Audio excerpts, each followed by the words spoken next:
All right, before we get into talking livestock, Arlen, world weather is saying west central portions of the U.S. hard red wheat country are too dry, and crop stress is expected to worsen as the hot and dry weather evolves this weekend. Definitely an area that we're watching.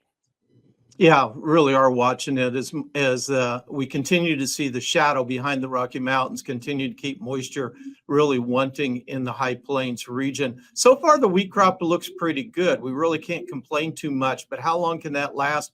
The moisture requirements of the crop continue to ramp up as the crop grows in size and we get later in the year going into the reproductive phase. So it's going to be very critical here over these next few weeks.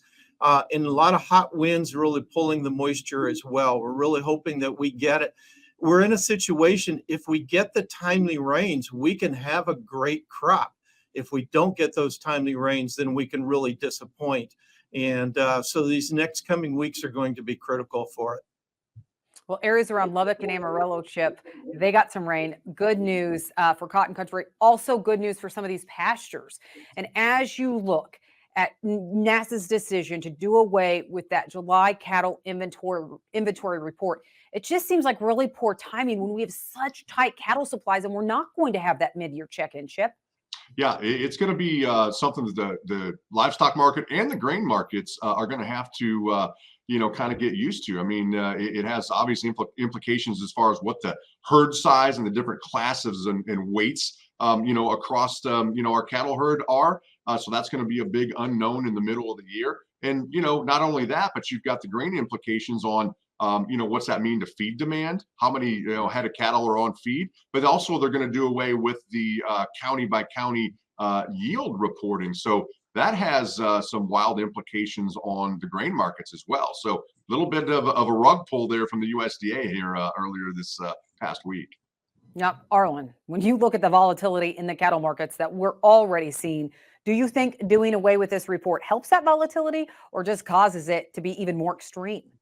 It adds to the volatility, very definitely does so. And I think you mentioned the timeliness of it. The frustration in the industry is when they look at some of the things that USDA is spending money on that don't seem to be part of the original mission of the agency, and then shortchange us on issues that really have an economic impact on the development and progress of the economy and of this industry. That's where the frustration is. And we're certainly hearing it from customers, a loud voice coming from our customers. We just don't know if USDA is hearing that. Yeah, USDA pretty much saying this is a done deal, but we'll see what happens. All right, switching over to hog prices. I mean, when you look at the pork complex, we're seeing some momentum kind of shift over there, a change in prices. Well, what's driving that, Chip? I think a couple of things. I think number one, we really saw some better demand and have seen better demand. The exports have been really strong. I think we're seeing some tailwind from the questions about avian flu. Not that it's perfectly rhymes with the mad cow situation, but I think the industry's maybe taking it initially like that, right? Like there's questions about maybe the beef and exports, and are people going to, not import our beef? And pork is kind of gaining some influence there. Our exports have been excellent the last few weeks. And I think overall, we maybe went a little too far to the downside. I think the recent inflation numbers maybe got the funds involved back on the long side. So it's been a kind of a perfect storm to get us a nice rally here over the last few weeks. Arlen, do you think it is more demand, or with the latest hogs and pigs report, did anything there kind of shift the situation on the supply side? Yeah, it's really been the demand has been outperforming over the last 6 months. And so that's really the strength of it. Some of it, I think, is with high beef prices, how we're moving demand down the value chain.